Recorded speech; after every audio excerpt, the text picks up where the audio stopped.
obviously this video is going to be controversial because it's Carti, and I don't really know people's actual perception of him outside of memes and stuff, but I'm going to be so genuine in this video because I'm a nerd, and yeah, I don't really care. It's fun. But yeah, and I also know Kid Cudi exists, and there's so many artists who've done stuff like this, but I grew up on Carti and not Cudi. Like, I literally just heard Man on the Moon this year, and it's really good, bro. It's really good, but like, I grew up on Carti, so yeah. But anyway, the main topic of this video is that I think the song Long Time by Carti changed everything.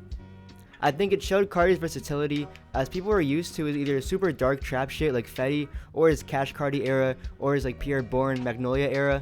But Long Time is like one of two songs he has, the other one being HOD, that has this super melancholic, moody, just introspective sound he's never tapped back into. I think it's a very standalone song, and it's the reason why I think it's so special. There's no other Carti song that I've heard that gives me that same vibe, so I just think it's a very unique song. We all know that one clip of Tyler, the Creator. Playboi Carti has a line where he says, bought my mom a house off this mumbling shit. And I always get like teared up when he says that. But I think this line truly is inspirational, and I think is one of the things Gen Z will be known and remembered for, which is bullshitting, man. He said he got his mom a house off that mumbling shit. Like, that's crazy. I think we have people who are famous for the dumbest shit ever, but at the same time, they're smart about it, you know?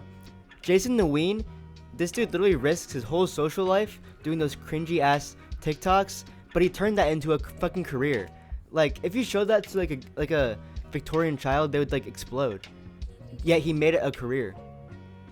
I think Carti kind of taking hip hop and putting it on his head and making it a career is crazy. Like, it's crazy. I think that proves that we don't have to be so serious about everything all the time. We don't have to be super introspective and deep about anything, but at the same time the song's also very introspective and deep, so I think that's very cool. Another set of lyrics I find really interesting is the first line.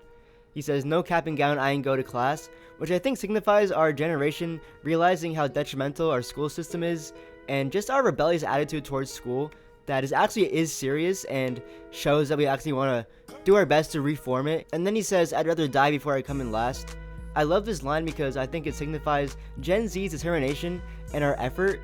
I believe most Gen Z, particularly like older Gen Z, we want to live amazing lives. We haven't given up on life yet, like all these Gen Alpha kids, bro. It's so sad. But I think our rebellious nature towards 9-to-5s, towards school, towards all this like systemic stuff, I think really signifies our want for a nice life, our want to work hard to obtain a good life. We just want to be able to do it in not a shitty way, you know, not in this torturous way. We want to have a balance. I think we realize that school holds us back from pursuing our passions. 9-to-5s hold us back from doing what we want to do. And of course people need to work 9-to-5s, but I think a lot of people just aren't meant for that. I think we're trying more than previous generations. I think most YouTubers and Twitch streamers nowadays work more hours than many professions. Obviously they get paid more, but I think that's kind of the trade-off, that they have to work more than 40 hours a week. They have to do a bunch of different skills in one job in order to make that much money. And so I think we do put in as much effort or more than any other generation, because we're realizing we can put that effort into anything. I think you can make anything a career nowadays, and I think people are realizing that. And instead of like say that you're interested in horses, before the internet there's only a select things you can do with horses that might not be, you know, the most lucrative, but with the internet, if you want, you can become totally rich just talking about horses or doing something with horses.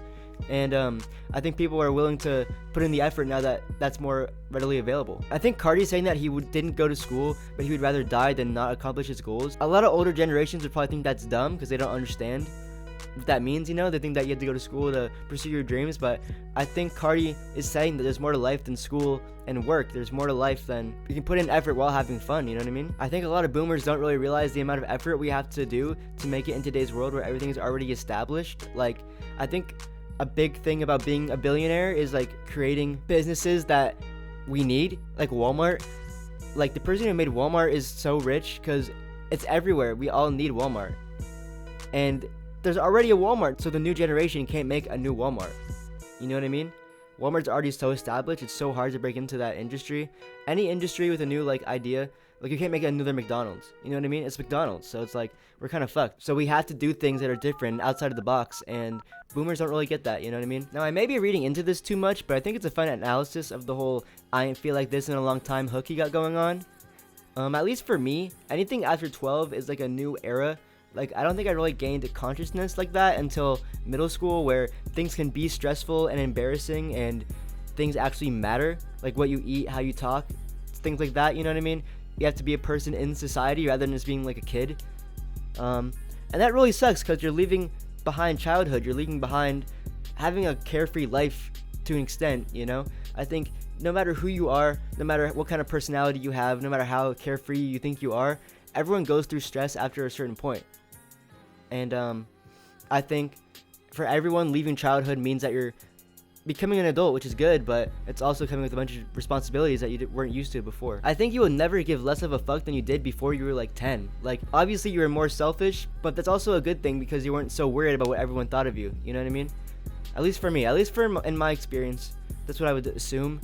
If you had like a non-problematic childhood, then I would say that if you're a kid, like if you're in like 3rd grade, all you care about is doing what you want and having fun. Like, you're not really worried about like the volume of your voice, and you're just learning all that, right? You're learning all that.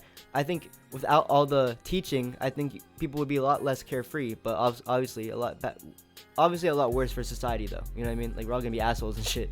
But when you're a kid, I think you have a lot less stress, obviously. I think Carti reaching the amount of success he has made him feel like a kid again, being carefree, having little stress, just being on top of the world, you know? I also wanted to point out something that Graydon said in this Hive Mind Carti bracket. This is just a very heartfelt song. It's a grown folks music. It's literally like the come up story without telling it. You just feel it. You're like, it took a long time to feel like this. Also, like, you climb to these heights and it only feels like this. You know, it doesn't feel like he's necessarily totally happy to be there. He's like, just to feel like this. Yeah. It took a long time. I think it's so spot on and adds to my point, because maybe he doesn't feel exactly like a kid, because kids have that energetic excitement to them on top of that freedom, you know what I mean?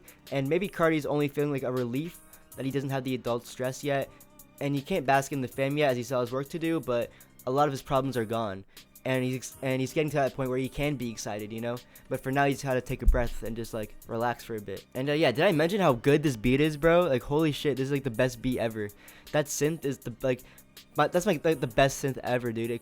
The melody they choose is such a weird, unique, like, almost, like vampiric energy. Like, I don't know, dude. It's so crazy. It's like have that like little organ sound to it. It's so good, dude. Also, it's a 3.5 minute song, which I feel like was done on purpose. I feel like artists, they tend to make their more deeper songs like longer, you know, which I think makes sense, because there's a lot more to talk about. And with a shorter song, usually it's more hype, stuff like that. Like, I don't know, it's just like short and sweet. You want to like keep replaying it. With long time, I think it's more like you're supposed to like really listen to it and really enjoy it and really like vibe out to it, you know? But yeah, that's the end of this video. Let me know if I should do more video essays on this channel. I'm just trying it out, you know what I mean? I just wanted to get something off my chest that I've been feeling for a while, because I don't know, I just feel like long time it gets overlooked. Like, dude, in the Hive Mind bracket, they put R.I.P.